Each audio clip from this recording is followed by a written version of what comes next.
l'invité de la matinale.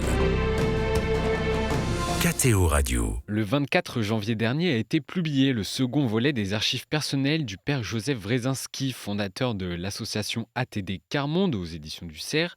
L'occasion pour nous de revenir sur son combat pour la dignité des plus pauvres avec Gwenola Rimbaud. Bonjour. Bonjour à vous.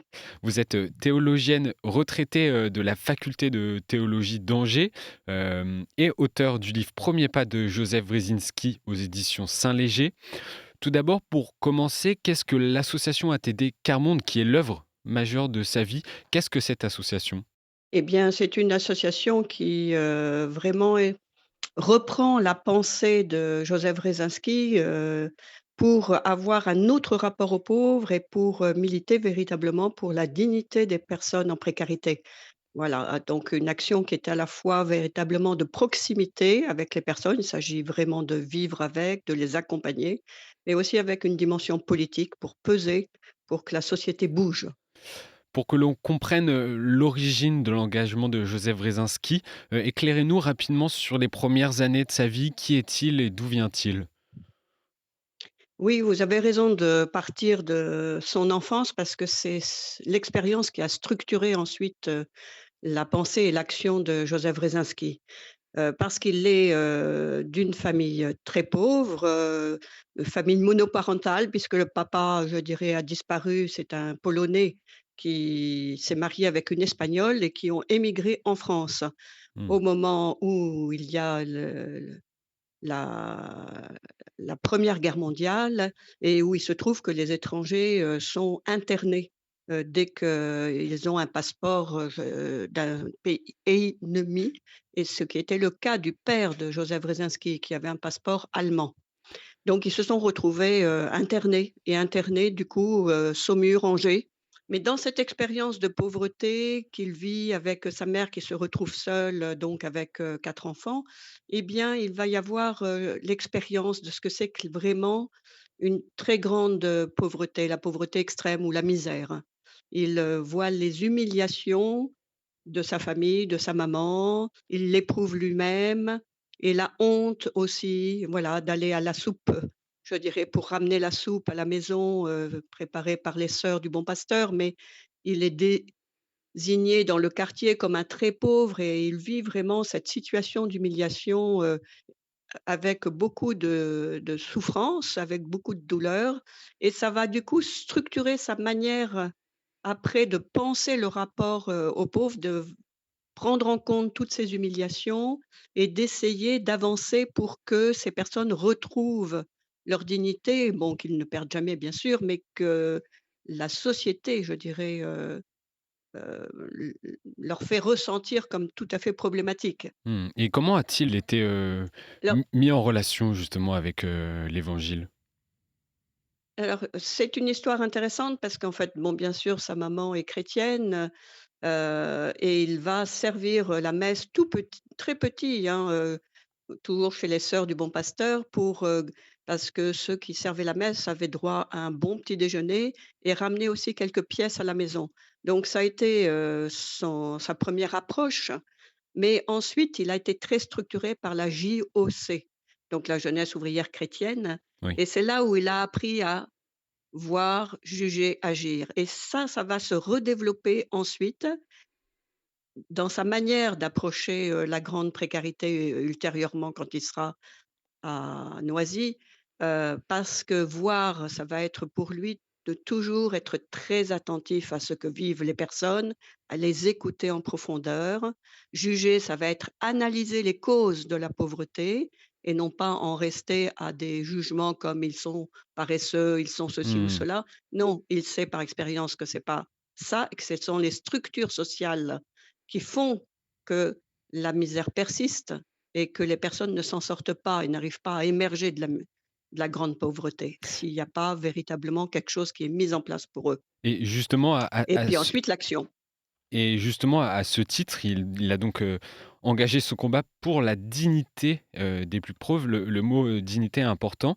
Il est à l'origine de nombreuses avancées sociales, on va y revenir et Joseph, Wrezinski réfutait, en quelque sorte l'idée de charité. Expliquez-nous pourquoi, parce que cela peut paraître un peu contradictoire.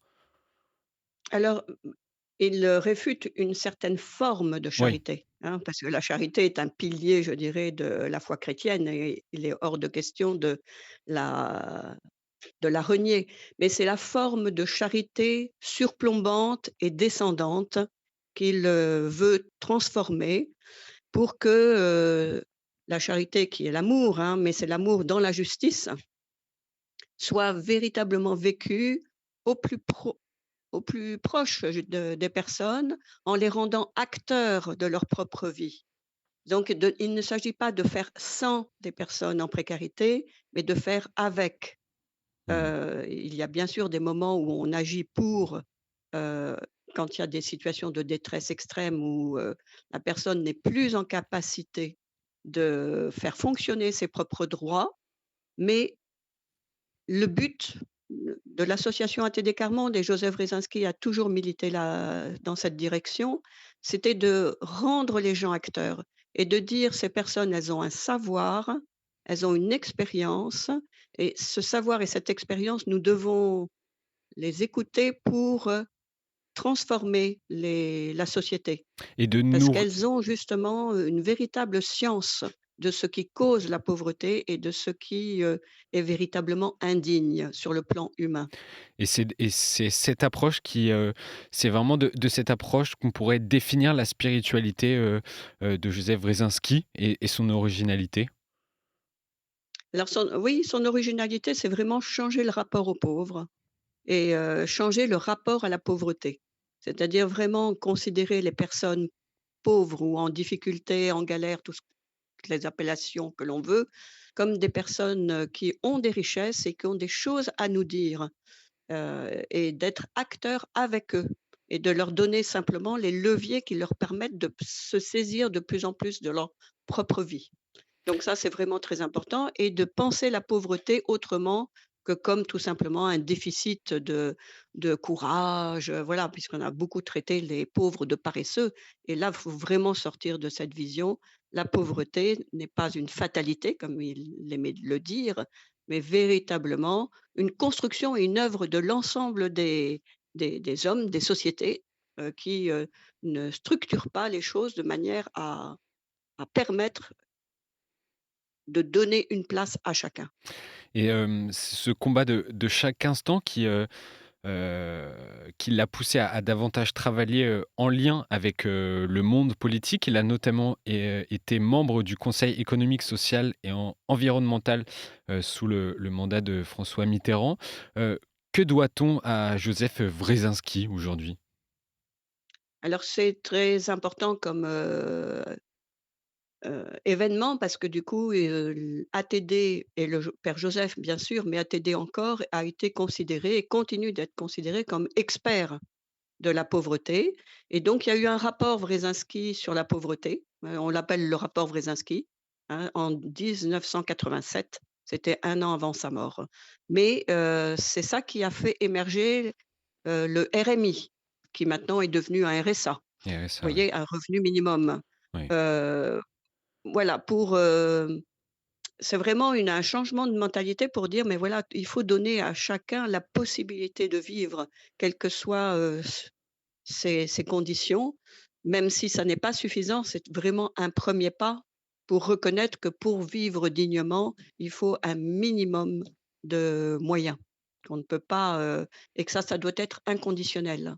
Ça ne doit pas être conditionné, par, telle ou telle, exigence vis-à-vis des personnes. Et c'est grâce On au est et c'est pardon, c'est grâce au père Joseph également que chaque 17 octobre, partout dans le monde, nous célébrons la journée mondiale du refus de la misère, qui a été instituée, à sa demande, par les Nations unies en 1987.